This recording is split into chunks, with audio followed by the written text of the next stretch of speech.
দায়িত্বে মঞ্চ খালি করি। প্রিয় নেতৃবৃন্দ, আমাদের নেতৃবৃন্দর পাশে দাঁড়িয়ে থেকে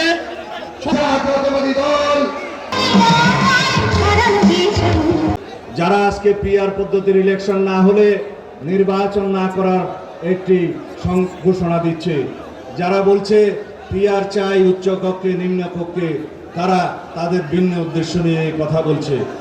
যারা গতকালকে বলেছে একটি রাজনৈতিক দলের একটি সংবাদ সম্মেলন লক্ষ্য করলাম, যদি পিআর পদ্ধতির ইলেকশন না হয় তারা নাকি বাংলাদেশে নির্বাচন করতে দেবে না। আমি আজকে আপনাদের সামনে ঘোষণা দিচ্ছি, আগামী 2026 ইংরেজি সনের ফেব্রুয়ারির প্রথমার্ধে রমজান শুরু হওয়ার সপ্তাহখানেক আগে বাংলাদেশের আগামী জাতীয় সংসদ নির্বাচন হবে ইনশাআল্লাহ। সেই নির্বাচন কেউ রুখতে পারবে না, সেই শক্তি কারো নাই, একমাত্র আল্লাহ রাব্বুল আলামিন ছাড়া।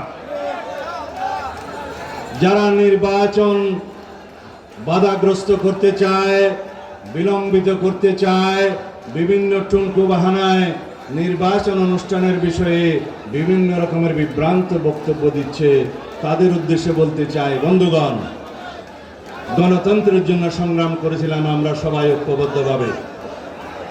এই গণতান্ত্রিক অধিকার, ভোটের অধিকার ফিরিয়ে আনার জন্য আমরা রক্ত দিয়েছি। আপনারা আমরা সবাই সম্মিলিতভাবে পুরো জাতি ঐক্যবদ্ধভাবে সেই সংগ্রামে আমরা লিপ্ত ছিলাম ফ্যাসিবাদের বিরুদ্ধে।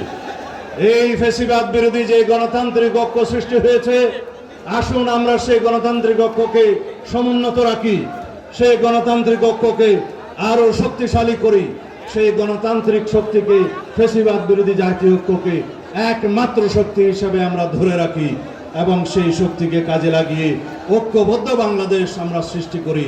সেই ঐক্যবদ্ধ বাংলাদেশে আমরা আপনারা তর্ক করব, বিতর্ক করব, আলাপ করব, আলোচনা করব, ভিন্ন মত পোষণ করব, বহুমত পোষণ করব, কিন্তু গণতন্ত্রের স্বার্থে, স্বাধীনতার সার্বভৌমত্ব রক্ষার স্বার্থে আমরা একইভাবে ঐক্যবদ্ধভাবে এগিয়ে যাব।